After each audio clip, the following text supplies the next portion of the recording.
জিনিস যদি আপনার জীবন থেকে সরাই দিতে পারেন, জীবনে শান্তি পাবেন। নাম্বার 1, কমপ্লেইন করা ছেড়ে দিন। আমার কাছে এটা নাই, ওইটা নাই, এটা নাই, ওইটা নাই। কমপ্লেইন যতদিন না ছাড়বেন, নিজের জীবনে কখনো শান্তি পাবেন না। কেন? কারণ সদা সর্বদা আপনি মাথায় রাখবেন, আমার একজন মালিক আছে, যিনি আমার মালিক, আমি সব সময় ওনার চোখে চোখে থাকি। এমন না যে মালিক আছে, আমি যেই ব্যাংকে চাকরি করি, ডাইরেক্টর সাহেব অস্ট্রেলিয়াতে থাকেন, উনি তো আর আমাকে চিনেন না। আমার ডাইরেক্টর যিনি, উনি অস্ট্রেলিয়াতে থাকেন না, ওনার কোনো অস্ট্রেলিয়া নাই, ইংল্যান্ড নাই, কানাডা নাই, ওনার কোনো মাস নাই, দিন নাই, আগ নাই, পিছ নাই, উপর নাই, নিচ নাই। আমার মালিক সবসময় আমাকে চোখে চোখে রাখে। সুতরাং আমার দুঃখ বোধ করার তো কোনো কারণ নাই। বেশি অসুবিধা হয়ে গেলে বলবেন ও ফাফিদু আমরি ইলাল্লাহ ইন্নাল্লাহা বাসীরুম বিল ইবাদ। রাস্তার মধ্যে হাঁটতে থাকবেন, হাঁটতে থাকবেন, আইলে আইলে আইলে আইলে সবুজ দেখে দেখে।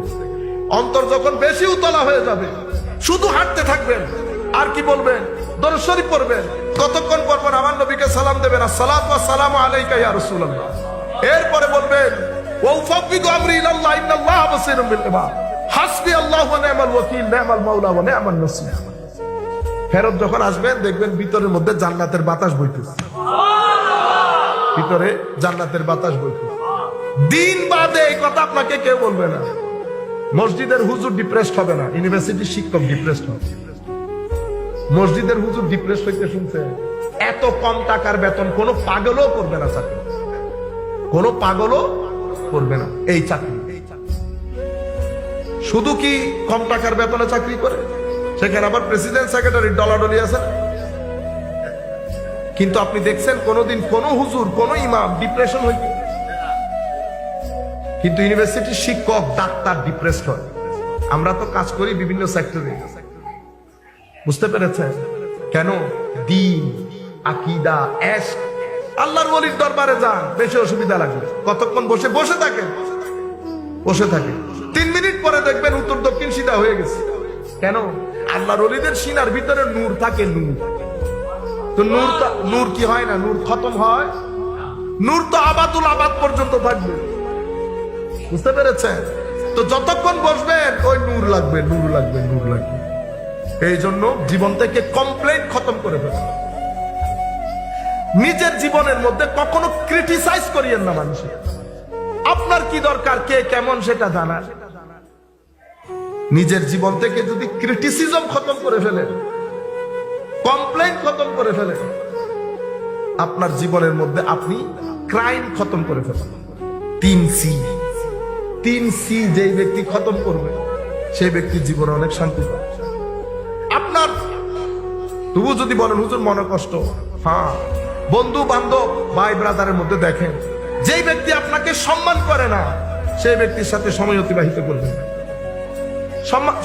কথাবার্তা রাখে, সালাম আলাইকুম, ওয়ালাইকুম সালাম। যেই ব্যক্তি আপনাকে সম্মান করবে না, সেই ব্যক্তির সাথে সময় অতিবাহিত করা বন্ধ করে দেন। বুঝতে পেরেছেন আপনারা?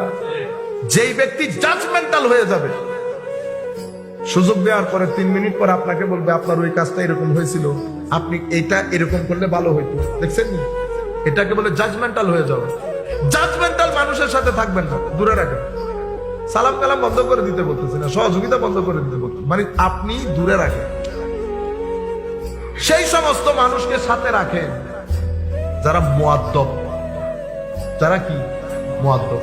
অশিক্ষিত কুশিক্ষিত হোক, কোনো অসুবিধা নেই। আদবওয়ালা মানুষকে সাথে রাখবেন। আদবে ঈমান, আদবে ঈমান। কথা শুরু করেছিলাম আমার নবীর ইশক, আদব, তাজিম ও মহব্বত দিয়ে। আমলের ক্ষেত্রে ছাড় পাওয়া যায়, ইশক আদবের ক্ষেত্রে ছাড়। আমার আল্লাহ সেই কারণে দেখেন সূরা কাফেরুন, সামান্য কোরআন শরীফের ছোট সূরার মধ্যে অন্যতম সূরা না? কুল ইয়া আইয়ুহাল কাফিরুন লা আ'বুদু মা তা'বুদুন লা আনতুম আ'বুদুনা মা আ'বুদু ওয়া লা আনা আ'বুদু মা আ'বাদতুম ওয়া লা আনতুম আ'বুদুনা মা আ'বুদু লাকুম দীনুকুম ওয়ালিয়া দীন। শেষ। সূরা মুনাফিকুন বড় সূরা না? সূরা মুনাফিকুন সূরা কাফিরুনের মতো 20-30টা সূরাকে খেয়ে ফেলে হজম করে ফেলতে পারে। কেন? আল্লাহ তো কারণ কাফিরুন খতরনাক না, মুনাফিকুন খতরনাক। মুনাফিকুন খতরনাক। মুনাফিক একটা আমলের মুনাফিক আর একটা আকীদার মুনাফিক। আমলের মুনাফিক মাফ পেয়ে যায়, আকীদার মুনাফিক মাফ পায় না। আমলের মুনাফিক, মিথ্যা বলা আমলের মুনাফিক, ওয়াদার ভঙ্গ করা আমলের মুনাফিক, আমানতের খেয়ানত করা আমলের মুনাফিক, মানুষকে গালি দেওয়া আমলের মুনাফিক। আপনি যদি এই কাজগুলা করেন, গালি দেওয়া, আমানতের খেয়ানত করা, ওয়াদা ভঙ্গ করা, মিথ্যা বলা, তখন আপনার ভিতরে কি আসে? নেগেটিভ এনার্জি আসে, ভিতর জগৎ অন্ধকার হয়ে যায়। আপনি ভিতরে জগৎ যদি অন্ধকার হয়, এরপর আপনি ঘরে আসছেন না, আপনার ছেলে মেয়ে এফেক্টেড হয়েছে আপনার মাধ্যমে, মসজিদে এসেছেন, মুসল্লিরা এফেক্টেড হয়েছে। আপনি যেখানে যাচ্ছেন এটা নিয়ে নিয়ে যাচ্ছেন, তো সর্দি, যার লোকে মিশতেছেন সর্দি হয়ে যাচ্ছে, যার লোকে মিশতেছেন সর্দি হয়ে যাচ্ছে। এক ব্যক্তি করোনা নিয়ে এক গ্রামে ঢুকছে, পুরা গ্রামের মানুষের করোনা হয়ে যাচ্ছে, হয় নাই? একই জিনিস এখানে, ওইটা হচ্ছে জাহেরি করোনা, এটা বাতেনি করোনা। জাহেরি করোনা দিয়ে শরীর নষ্ট হয়, বাতেনি করোনা দিয়ে রু নষ্ট হয়। সেই কারণে আমাদেরকে বোঝানো হয়েছে, সঙ্গ দোষে লোহাবাসে, সৎসঙ্গে স্বর্গবাস, অসৎসঙ্গে সর্বনাশ। এই সর্বনাশ মানে ক্যান্সার হয়ে গেছে না, এই সর্বনাশ মানে আপনার ভিতর জগৎ বরবাদ হয়ে গেছে। কত আচ্ছা বালা 12টা 14টা সুন্দর সুন্দর আম, আপনি ওই আমের মধ্যে মহব্বত করে 2টা নষ্ট আমকে একসাথে দিচ্ছেন, সকালবেলা হইতে পারে না, 12টা আমের মধ্যে আরো 2-4টার মধ্যে লেগে গেছে না? কেন? সঙ্গ দোষে লোহাবাসে। এই জন্য সঙ্গের কারণে সাহাবী, আমলের কারণে। তার মানে কি আমল করে নাই? অবশ্যই আমল করেছে, আমলের হক আদায় করেছে, কিন্তু আমল দিয়ে সাহাবী হয় নাই। সাহাবী হয়েছে কিসের কারণে?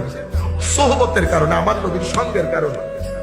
সেই জন্য সাহাবায়ে কেরাম, আমাদের এখানে আমির মুয়াবিয়া রাদিয়াল্লাহু তাআলা নিয়ে কথা বলে না অনেকে, খবরদার এগুলা করবেন না। একটা জিনিস মাথায় রাখবেন, আমার নবীর সাথে এক সেকেন্ড আমার নবীর শরীরের বাতাস যার গায়ে 1 সেকেন্ড লেগেছে, সেই গৌস কুতুবের উপরে।